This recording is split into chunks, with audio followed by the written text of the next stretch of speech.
This is America on the Road, named Best Radio Show by the International Automotive Media Conference, and now in its 31st year on the air. Thanks for being with us as we bring you the latest automotive information from around the world. I'm Jack Nerad. With me is co-host Chris Teague. Chris, great to see you. I hope you're having a happy day. I am having a happy day. It's very hot here. I got to tell you, it's getting a little bit old at this point in time, but how are things on your side of the world? Things are swell here. It's actually sunny today, so it's kind of a shocker. We've been having an extended June gloom well into July on the West Coast. Kind of weird, but there you go. Weather is different every year, every day, maybe every minute. I don't know. But this isn't a weather show. It's a car show, and we've got some car news. I mean, Tesla's Elon Musk, you've heard of him, I think. He's just hinted that the debut of the car maker's RoboTaxi will be delayed. Not much of a shocker, right? We'll tell you why and what all that means. General Motors CEO Mary Barra has just revealed that her company's goal of producing 1 million electric vehicles in North America is in 2025 is, in her words, uncertain. We'll have more details and our thoughts on that. Maybe it's quite certain that they're not going to do that. Hundreds of minis are scurrying across the western United States this weekend, and we'll tell you all about that. I wish I was driving one of them. The story brings back some very fond memories to me. And Consumer Reports has released its list of the best electric vehicles. We'll tell you about the surprising top-rated car and other surprises on the list, and what's not on the list for that matter. And our comments, we do that. Which of these is your top story this week, Chris?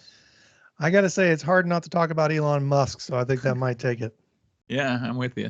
America on the Road is brought to you by DrivingToday.com, emlancy.com, the publisher of my latest book, Dance in the Dark, and Mercury Insurance. If you're looking to save some money, you should switch to Mercury for your auto and home insurance. California would save an average of $670 with Mercury. So imagine how much you could save. Get a quote today at drivingtoday.com/auto insurance. That's drivingtoday.com/auto-insurance. Well, as you longtime listeners of the show know, Chris lives at one end of the country, I live at the other, and we get together to talk about cars, the car industry, how you can save some money on your cars. We road test a couple of vehicles each week, and you have a very cool vehicle that's maybe a little closer to your heart than many. Tell us about it. Yeah, I have one that we actually purchased for the express purpose of saving money, and that is the 2024 Honda Prologue. It's a full EV. It's all new for this year, and I can't wait to tell you all about it. Cool. Well, my test car is a 2024 Toyota Sequoia TRD Pro, which I drove on a family vacation. So we'll talk about that a little bit, too, when we get to the road test segment. We have a great special guest. His name is George Baker. He's General Motors Vehicle Security Lead, and he'll talk to us about how you can avoid becoming a car theft victim. So we got tons of show. Can't wait to get to it. Stay with us, and we'll be right back right here on America on the Road.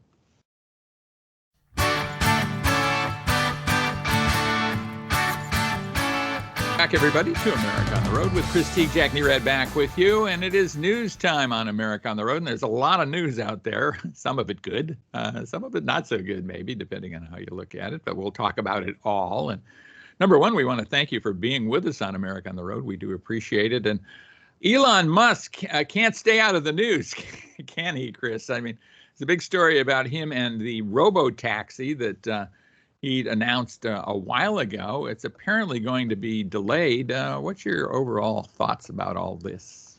Well, Tesla has a lot going on that doesn't have anything to do with vehicle production, right? They're under all sorts of regulatory scrutiny. They've got a Cybertruck recall out and some other things going on. But this RoboTaxi, if it is actually delayed, it could be a big deal, because if you recall, we talked about this a few months ago. They allegedly delayed their affordable electric car to focus on this project. So if now this isn't happening on time, that could be a problem. Right. Well, it's certainly not strange for Tesla to have a delayed launch, right? I mean, everything from Tesla seems to have been delayed, from Model 3 to Cybertruck, RoboTaxi. They put off the affordable car. And yet the valuation of Tesla still remains gigantic. There's no doubt about that. And of course, Elon is the richest guy in the world. But he went on X, the former Twitter, to say that there was an important design change that he wanted to make to the RoboTaxi before it was unveiled. So that will delay things maybe from August, which is imminent now, until maybe October or something like that. What's your guess on that? Well, an important design change this late in the game. I don't really know how the engineers cope with that, but I mean, a couple of months is not that bad, and all things considered. But still, probably a disappointment for the people who wanted to see it in August. Yeah. I mean, if you're mocking something up and you don't like the front end of this thing, maybe you want to change the front end and you get somebody to do that. So we'll see. This RoboTaxi thing, though, is amazing because, of course, we've reported on a lot of issues with other RoboTaxis here on America on the Road over and over, and we'll see how that goes. I mean, looks like maybe asking for trouble or asking to be a big advance. It depends on how you look at that. One thing that's not advancing as quickly as General Motors had hoped is EV sales, although I guess the Teague family contributed to at least one sale of a General Motors built vehicle. They had a plan to build, I guess, 1 million EVs in 2025. Now, Mary Barra, who is the CEO of General Motors, says, oh, maybe that won't happen. She's uncertain about this, I think, is the direct quote. This is something she was quoted as saying, we're going to be guided by the customer. Seems like a pretty good plan.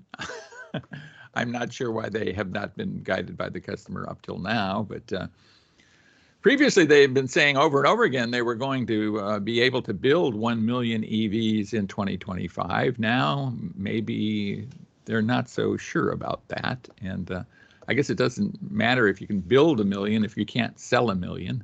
And that looks fairly doubtful. Thoughts? Yeah, I mean, I think the incentives that automakers are offering kind of tell the tale here, right? The Cadillac Lyriq has its cheapest lease ever. We got a great deal on our Honda Prologue that I mentioned earlier in the show. Ford's having incentives on the F-150 Lightning. So, beyond the fact that they had to delay the delivery and stop sales of the Blazer EV for software issues, I think that people, as you say, that they just aren't buying them in the volumes that I think that GM and others had hoped. Yeah. And, I don't know if price fixes the issue, because I think a lot of the issue is trepidation about charging, that whole thing.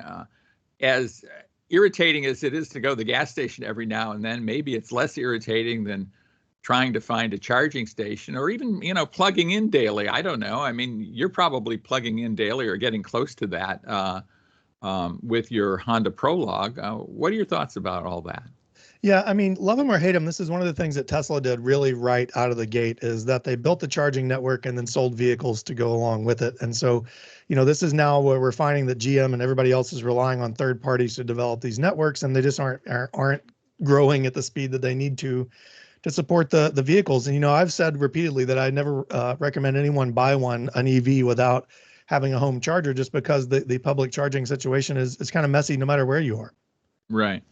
Have you installed your home charger yet, or is it about to be installed? We're on track for the end of the month. Okay. So that'll be a game changer for you, I'm convinced. Be interesting. Yes. And we'll see what happens with General Motors going forward. Well, here's maybe a much more positive story. It's about Mini. And every 2 years, they do a thing called Mini Takes the States.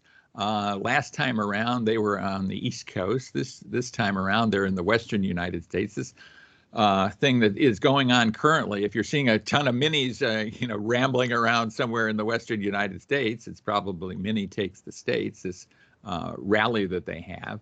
They're expecting 3,000 Mini owners to participate over the course of 9 days. Some do it for the entire 9 days. Others kind of drop in and then drop out. Pretty cool. I did a similar event with Mini years and years ago in Ireland. We did the Mini rally in Ireland, which is terrific. So, I just know these things are a blast. Have you ever participated in something like this, Chris? Yeah, I've been to the Jeep Easter weekend one time, and I've been to the Ford Bronco off-rodeo events. And I was just going to say, I love these single model get-togethers because everybody is so knowledgeable. They're all focused on one vehicle, one type of vehicle, and they generally get automaker support, which I assume this does too. So it's usually a very good time. Yeah, they're going to go something like 1,600 miles if you do the whole 9 days. They start in Albuquerque, going to go up to, I think, Seattle or something like that, and then go through Colorado, Utah, Montana, see Mount Rainier, Yellowstone National Park. I'm sure that's uncrowded in the middle of July. It should be a blast, though, and I think they had something like 2,000 Mini owners taking part in the last one, which, as I mentioned, was in the East in 2022. 971 owners were able to go all the way, which also is the name of one of my favorite Raspberry songs. So I wanted to work that in there. I got to tell you, I couldn't imagine driving 1,600 miles or even 900 miles or whatever in a Mini with two people and a bunch of gear, especially a classic one. The newer ones are much more comfortable, but that's quite a hike. Yeah, and yet so much fun, I think. So I love it. And maybe better than the One Lap of America or something like that, where you're really, really suffering a bit. Yeah. Well, Consumer Reports has unleashed its best EV list, and there's some surprises on that. They tested something like 50 EVs around there, and only 14 made the cut. I don't know how you choose the 14 best as opposed to the 10 best, but whatever, good for them. The interesting thing, or one of the interesting things, was there was just one Tesla model among the 14. I'm not quite exactly sure why. The number one was an interesting one, the BMW iX, that got the highest score. What's your take on what has come out of, as an electric vehicle owner now, what is your take on all this, Chris? Yeah, I think, the rating system, I've never driven the BMW iX, but I can say that I think that there should be some price segmentation here because, there are so many different things going on at different price points, although none of them are exactly affordable at this point in time. But, it's interesting to see the rating system and how they compare and how Consumer Reports rates them against, gas vehicles and things. But I'm still a brand new EV owner. Granted, I've driven, dozens of them by now, but it's a different ownership experience altogether. So I'm interested to hear the rest of the list. Yeah, I mean, the Genesis GV60 was number 2, and the Lexus RZ was number 3, and both of those kind of surprised me. It's not that they're not good vehicles, but I don't know that they're the top ranking kind of EVs. Again, maybe you got a comment. Yeah, the Lexus RZ is a shocker for me. I mean, the Genesis GV60, I really appreciate it. I think it lacks a little bit on range, but it's definitely compelling. It's refined. It's very quick. But the Lexus RZ is surprising to me, given that there are other options. I think personally that the Hyundai Ioniq 5, and some other vehicles compete a little bit better than the RZ does. But, that's just my opinion. Yeah. And those, I should mention and clarify, those were the SUVs. Some sedans did better. The BMW i4, the Porsche Taycan, of course, and Ioniq 6 did pretty well. So kind of the Ioniq 5's a doppelganger or other brother, brother from the same mother kind of thing. Yeah, exactly. So that's what we've got going on in the news. When we come back, we will be road testing some very cool vehicles. You were testing the new Teague household vehicle, the Honda Prologue, and I was testing a vehicle that the Nerad family took on vacation, the Toyota Sequoia TRD Pro. So stay with us for those road tests, and we'll be right back right here on America on the Road.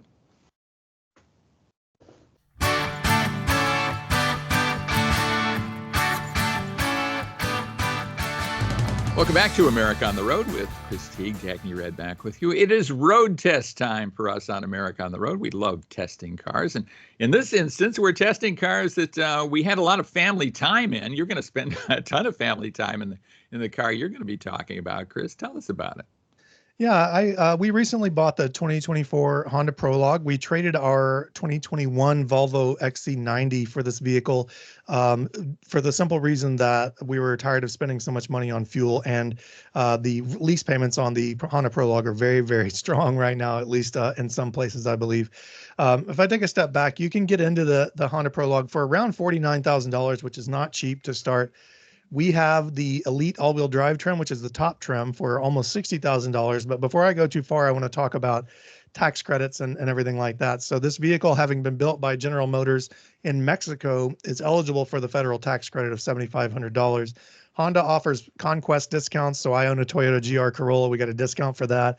several other discounts, bringing our lease payment below $300 per month for 3 years. And so it was kind of a no-brainer for us to come from a higher price vehicle to this one. So taking a step back, Jack, have you driven the Prologue?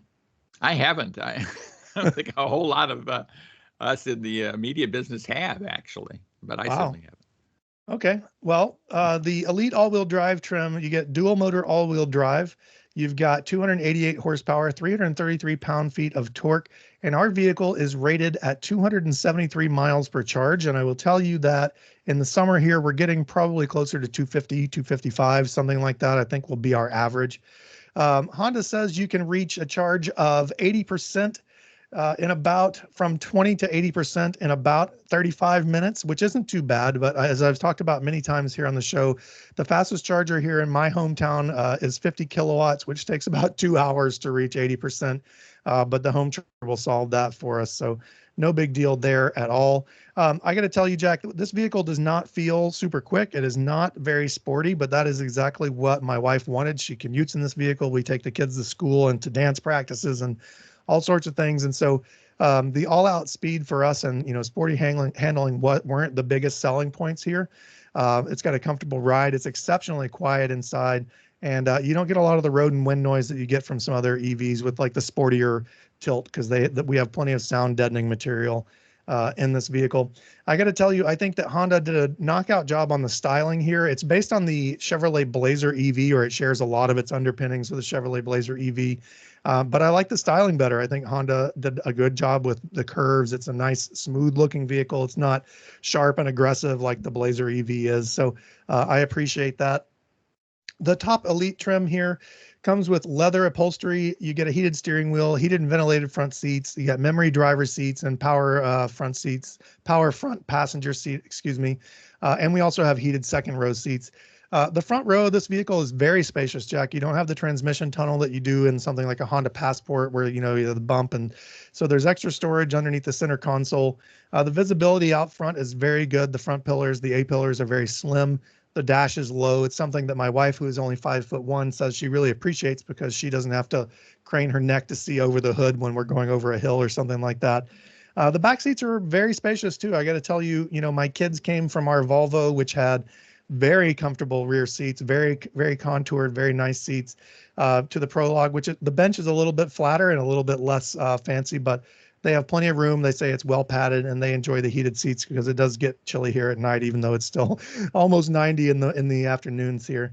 But I got to tell you, Jack, the two-row SUV formula for us, even though we are a family that could use a three-row, the two-row formula for us has worked well so far. Granted, it's only been about a month, but what do you think about downsizing from a three to a two-row SUV for a family? I think it can be done. It depends on if you have to do some carpooling or that kind of thing when you need a third row. I mean, I had 3 daughters, so I guess we could have got by with a 2-row, but we kept a 3-row just for others coming along. Yeah, we've definitely run into that. But one thing I will say is that the increased cargo space of not having a third row to deal with has helped us. The dog definitely enjoys riding in the back seat and also in the cargo area, though this vehicle does have a sloped roof, and I'm waving my hands on camera for people on the radio here, but that does have a sloped roof in the back. The back window is kind of angled, which cuts into cargo space. So I would say that if you're going to look at this vehicle or any other two-row SUV, you should go check out the cargo area to make sure that you're getting the most out of that space. I think that some of the more recent styling changes have made it a little bit less practical for a lot of SUVs, but plenty of space, good back seat, as I said. The infotainment system here is something that I really get a kick out of, because if you're looking at the screen and the dials and the buttons on this vehicle, they're straight out of the Chevy Colorado that I drove a few months ago. You do have physical climate control buttons and a wide infotainment screen and a digital display, but the interface is nearly identical to that in the newer GM vehicles, which is not that surprising given the platform that it rides on. You get an 11-inch digital gauge cluster, an 11.3-inch touchscreen, wireless Apple CarPlay and Android Auto, and then a bunch of other stuff, Bluetooth. The base setup is a 6-speaker stereo. Ours has the 12-speaker Bose Premium and a panoramic moonroof. You get wireless phone charging, dual zone automatic climate controls, and the whole list. It keeps going. So what I'll say here is Though it looks like it came out of a GM pickup truck, the infotainment system functions better than I think Honda's own. It's got Google built in. We talked at length about how Chevrolet and GMC's infotainment is straightforward and easy to use, and you get that here. So the interface is a little bit different, but it's very easy to use, and I got to say it's super snappy, so no complaints with that whatsoever. And then, of course, you get a full suite of safety equipment. Honda calls it Honda Sensing, but you get blind spot monitoring with rear cross traffic alerts, adaptive cruise control, lane keep assist, and the whole package there. So would I say that I would purchase another EV over the Prologue now, having owned it for a while? Probably not, given the price. I think we made a financial decision here rather than one that I generally make, which is, seat of the pants, buy what I want. But, we're happy so far, and only time will tell if we actually need that third row back or not. Yeah, I think it'll be fascinating. I can't wait to hear how this develops when you have home charging and all that. I mean, for the kind of driving that you folks are going to do with that, it strikes me as a very good choice. So let's hope so. Yeah, crossing my fingers. Well, I was driving with my family the 2024 Toyota Sequoia TRD Pro. We took this on a family vacation. We flew out to Texas, got into this thing, and drove out to a lake not too far from Dallas, where I have two daughters who live in the Dallas-Fort Worth area. So we were able to gather all my three daughters and just have a blast with this great vehicle. It is the third generation of the Sequoia. The second generation lasted like forever, and then they renewed it fairly recently. It is a three-row SUV, and we were just talking about that. Pretty useful in this case, a full-size segment vehicle that competes with things like the Chevrolet Tahoe. One of the calling cards, though, is it has a hybrid powertrain, so that makes it more efficient than many of them out there. It's available in 5 different grades as well, or trim levels.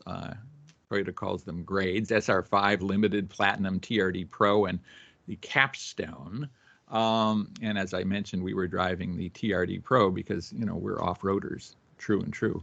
A lot of fun. All the Sequoia models, including the Platinum, the Sequoia Platinum 4x4 can now get a TRD off-road package if you'd like. So that's new for 2024. And there is a new color for the TRD Pro, and I think our vehicle had this very vivid color. When you're driving something like a TRD Pro, you're going to get a lot of attention. The color will even give you more attention. Let's talk about powertrain. Twin turbo V6, 437 horsepower, and a whopping 583 pound-feet of torque. I felt never lacking for power. It has a motor generator within the bell housing between the engine and the 10-speed automatic transmission. It has a 10-speed automatic as opposed to an electronic CVT that many hybrids have. It's a bit different kind of hybrid system than many of the Toyota systems.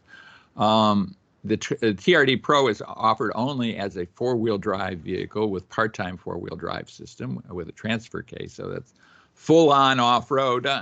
What's your overall take on Sequoia and TRD Pro, Chris? I was a Sequoia fan when it had the V8, and I'm still a Sequoia fan with the hybrid powertrain. I know a lot of people kind of threw their hands up and said, I'm done, whatever. But I think, the torque that you get and the capability is great. And in terms of the TRD Pro, I think a lot of people view it as more of an appearance package, even though it does come with some pretty substantial upgrades. So I don't know how many of them are actually going to go off-roading in a full-size SUV like that, but, you definitely have the power and the capability there if you need it.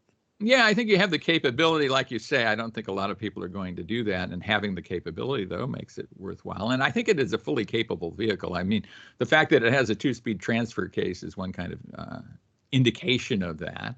It's a body-on-frame, fully boxed frame kind of vehicle as opposed to a unibody vehicle, which also is, makes it truck-based. It's based on the Tundra, of course. It has a rack-mounted electronic power steering system. Electronic power steering systems are typically not very communicative, shall we say, but this one communicates pretty well.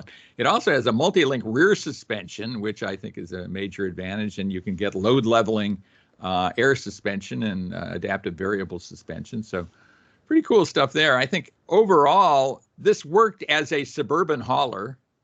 The NERAD family owns a a very old Chevrolet Tahoe, very similar in size, and this had equal utility and versatility. Captain's chairs in the middle row, which is very nice, and power folding rear third row, which is actually reasonably roomy. It also has a removable cargo shelf system in the rear, which is interesting, and it will tow close to, well, a little more than 9,500 pounds. So overall, a very capable vehicle with a lot of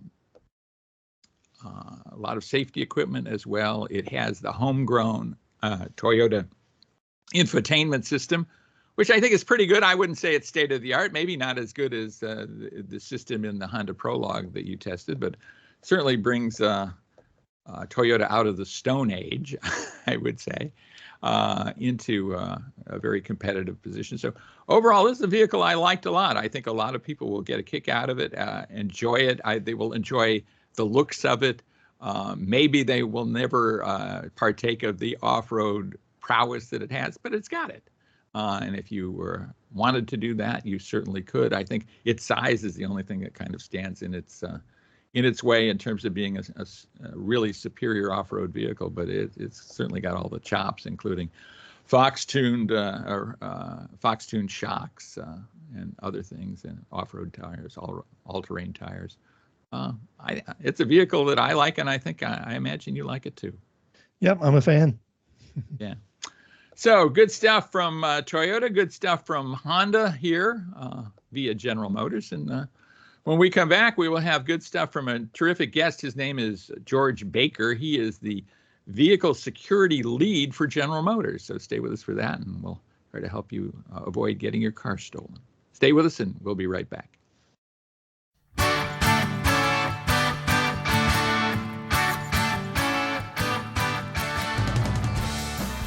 Welcome back, everybody, to America on the Road. Jack Nerad back with you. We've got a terrific guest for you, a really interesting guy.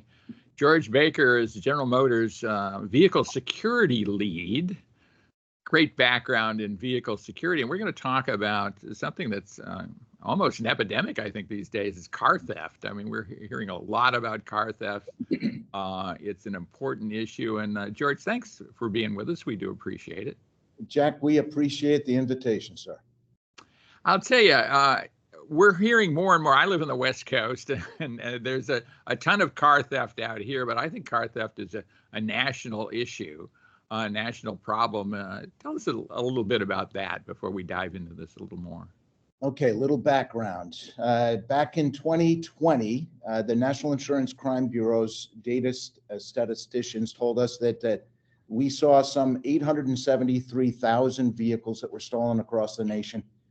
Now, this was around the time of the pandemic, of course, and we were anticipating hopefully a drop off. But 2 years later, in 2022, we went from 873,000 up to over 1 million. And then in 2023, it went up even further. So it continues an upward climb, indicating that this is a real problem, which is why we now have this National Vehicle Theft Prevention Month that allows us to raise awareness about that problem and to put out some good information to avoid becoming a statistic of auto theft.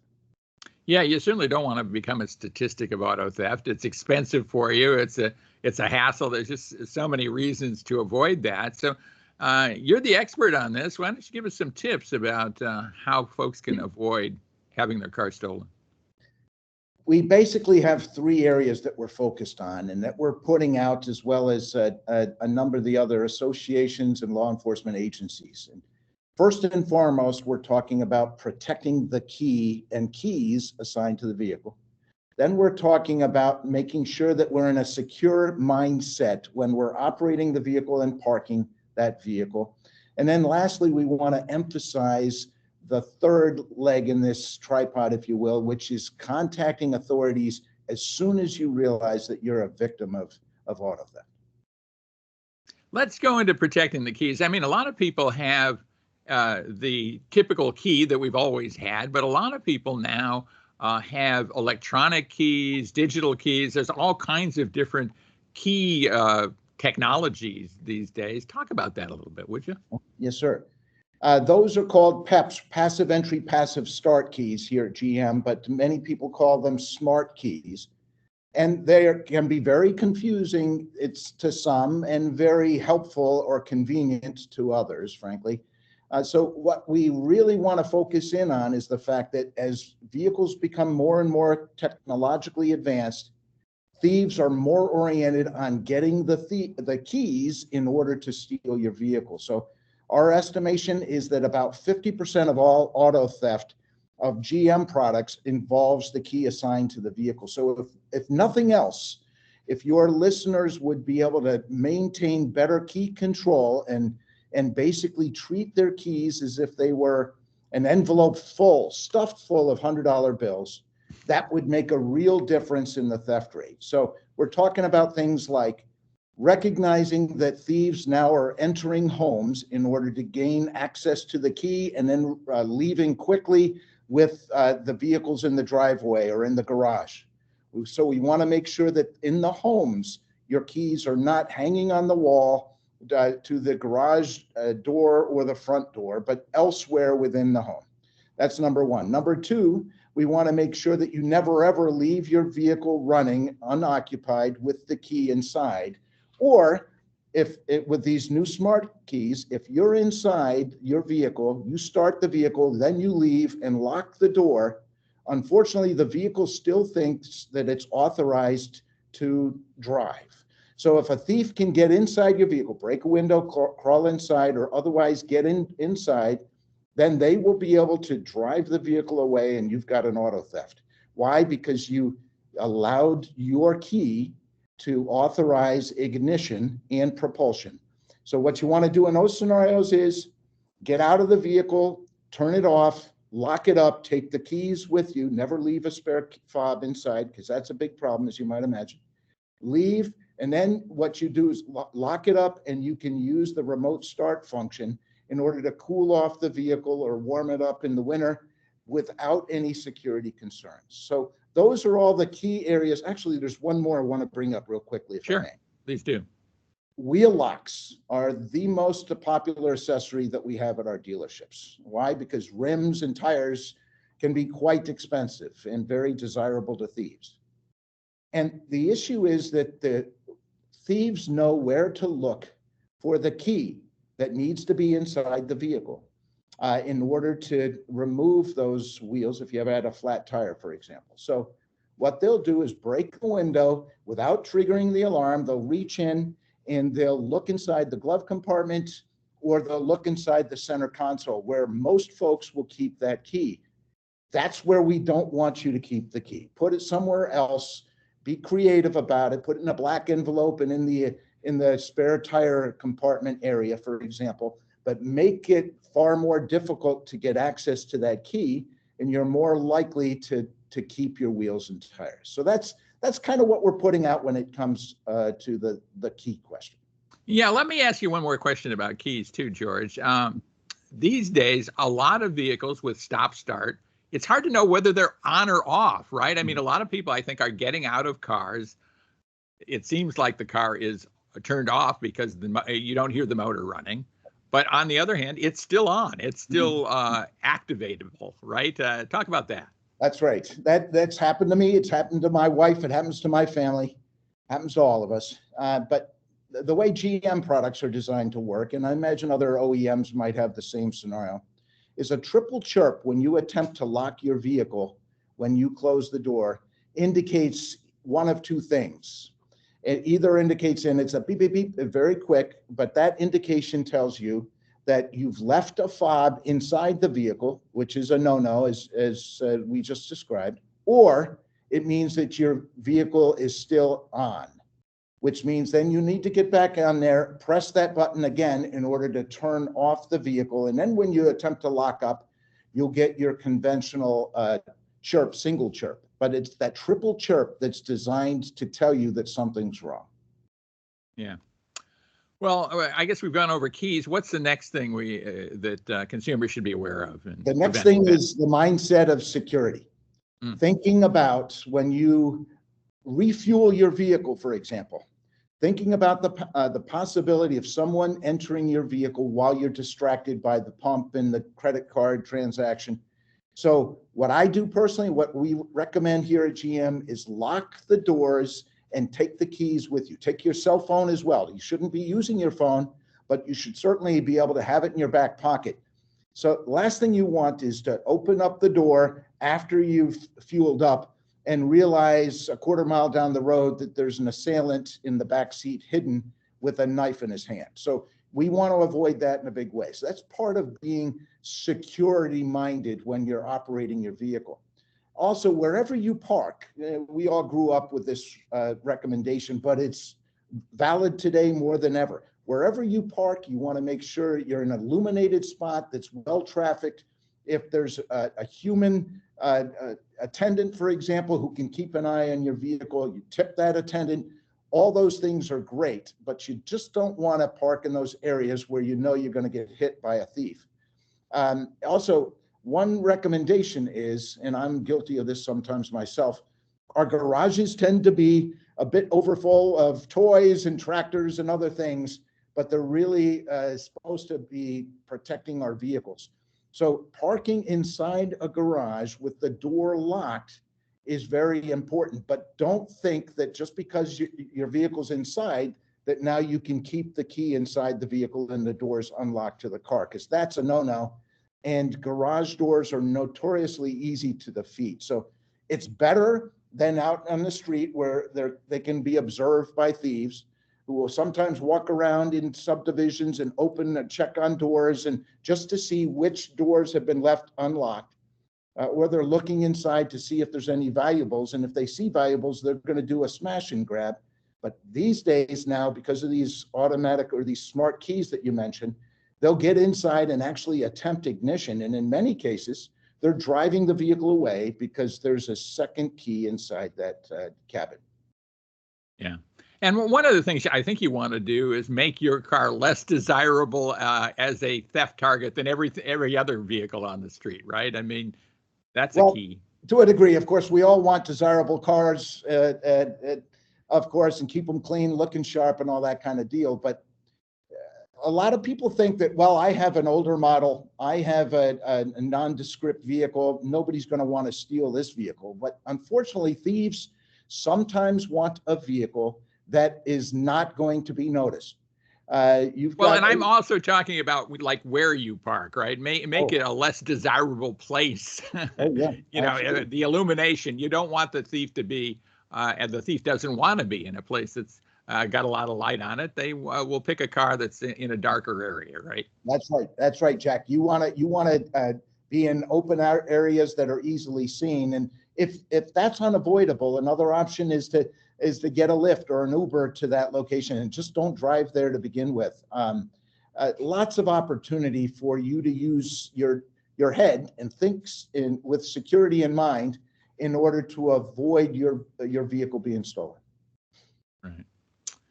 Well, let's talk about recovery. You know, letting the authorities know as quickly as possible that a vehicle has been stolen. A lot of vehicles now have vehicle locator, vehicle recovery systems, connectivity. Walk us through that. That's the third leg in that tripod I mentioned a bit ago. And that's basically, as soon as you identify that your vehicle's been stolen, you need to get a hold of authorities immediately. But you also want to tell them early on in the report taking process that, hey, I have OnStar, it's active. And so that the sooner they can get OnStar engaged, the sooner OnStar can assist. And there are other services similar to OnStar, of course, that you want to bear in mind. But with OnStar in mind, we have the stolen vehicle location assistance that allows us to use GPS technologies to identify precisely where the vehicle is located. We can send a signal to the vehicle for remote ignition block is what it's called, to block the ignition on the next attempt. And stolen vehicle slowdown is really pretty neat as well. That allows us to work directly with law enforcement on the scene. They're observing the vehicle, and we then send a signal to disable the accelerator and remove the horsepower from the felon, if you will. So those are three important things. And then that theft alarm notification is critically important to allow you to get notification that your alarm system's been triggered, even if you're nowhere near being able to hear the horn sounding. So all of those are important, but the problem is if you don't have an active system, none of those can be offered, none of those services. So that's where making the decision to say, hey, my security is important, my vehicle is important to me, my family's safety and security is important, I'm going to keep that OnStar system active. And let's say you have a GM car and your OnStar system is lapsed. It's pretty easy to re-up too, isn't it? Yes, it is. In fact, the system is designed to allow you to press the blue button twice in order to reestablish a relationship with OnStar. And we frankly value the privacy of the subscribers. So if you insist, Jack, that you no longer want OnStar, after a few attempts to get you to change your mind, then we're going to remove the phone number assigned to the vehicle, which means that at that point, you're not in a connected state and we can no longer assist. But you can always reach back to us. So our objective here is to make sure that you stay connected so that we can offer those services. Right. It seems like we're seeing more and more carjackings, that the thieves are being more audacious, I guess you could say, or engaging in even more dangerous behavior. Is that out there? Yes, it's out there. There are a few cities in the United States that are known for carjacking, and that's a growing problem. I was participating up in Canada in a number of summits earlier this year, and carjacking is indeed an issue. And so the bottom line there is what I tell my family, for example, is surrender the keys. You have a vehicle that can be replaced. That's why you have insurance. Surrender the keys immediately. Get out of the vehicle bring the key with you if you can, frankly, because many of folks are not going to think about, hey, I want the key. Get them to drive a distance away, call up 911, contact OnStar, and you've got a team that can work quickly to recover your stolen vehicle.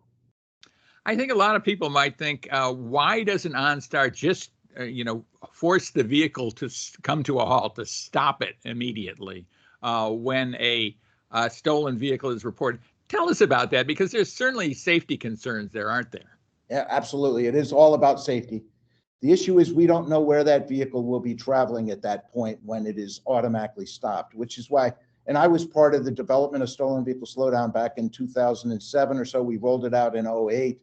And that's why we require that law enforcement be on the scene with a vehicle that they can use to control the safety around the vehicle in the event that for whatever reason, that vehicle is in a high traffic area and is going to start slowing down and could cause a public safety issue. So it really is about making sure that public safety is properly protected. George, why don't you sum it up for us? So what are, 3 quick tips that people can take with them as they drive the next few days? Perfect. Bottom line is four tips. First, this is a serious problem. We all can help by thinking about it and recognizing it as such. Secondly, that we have a key that is desirable to thieves. So if we can protect those keys, again, like it's a Ziploc bag full of diamond engagement rings, that is going to be very, very helpful in reducing the likelihood that you are a victim of auto theft. Thirdly, think security when you're out driving, when you're parking, when you're refueling, and make sure that you make good decisions about locking up every single time, raising those windows up and closing the sunroof, all those access points. Do it every single time, and that'll help you out. And then lastly, make sure that you contact law enforcement through 911 as soon as you realize you're a victim, and also emphasize that OnStar is active in your vehicle, and keep it that way so you can say that, so that OnStar can get engaged in helping to locate the vehicle. Well, George Baker, such terrific advice. George Baker, of course, the GM Vehicle Security Lead. Thanks so much for being with us. We appreciate it, George. Jack, thank you so much for helping us get the word out. This is an important issue. We're passionate about it, and we hope that we've made a difference today. Absolutely. Terrific. Thanks so much for being with us, and stay with us, everybody. We'll be right back right here on America on the Road.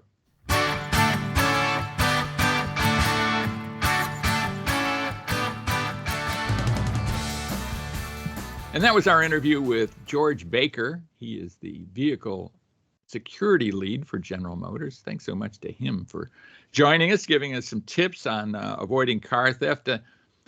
I don't know about you, Chris. In my area, car theft is a major, major problem. Are you running into that? No, thankfully not at all. We only have 1 million people, a little bit over that here in the whole state. Things are pretty calm here. Good. Well, I'm glad to hear that. And it's nice that there are areas of the country where car theft is not a major, major issue. But I guess this kind of wraps up our show for this week. Before we go, I'd like to mention my newest book, Dance in the Dark, which is a crime thriller inspired by true crime. It's available at Amazon in both ebook and paperback form, so look for that. If you like our show, please pass it on. Listen on this radio station each week and let your friends know where you hear America on the Road. We would appreciate that. And Chris, it's very easy to pass along a podcast of America on the Road these days, isn't it? It certainly is. A quick Google search for the America on the Road podcast will bring us to you on all the major platforms, Apple Podcasts, Spotify, and all the others. Download us, like us, leave us a review, subscribe to our feed. All those things help us out, and you can take us wherever you go. Right. And you can also get a YouTube version of America on the Road these days. And I think we're on Rumble too, right, Chris? Yeah, very good. Yeah. So look for us there, and you'll see us. And you'll see Chris in his Boston Red Sox cap. You'll enjoy that. Go Red Sox. Go Cubs, by the way, too. And our thanks to the Sports Byline Network stations for carrying America on the Road. And most of all, thanks to you for listening to America on the Road. We know you have a lot of choices, so we're honored by the fact that you listen to America on the Road. And please join us again next time for another edition of America on the Road.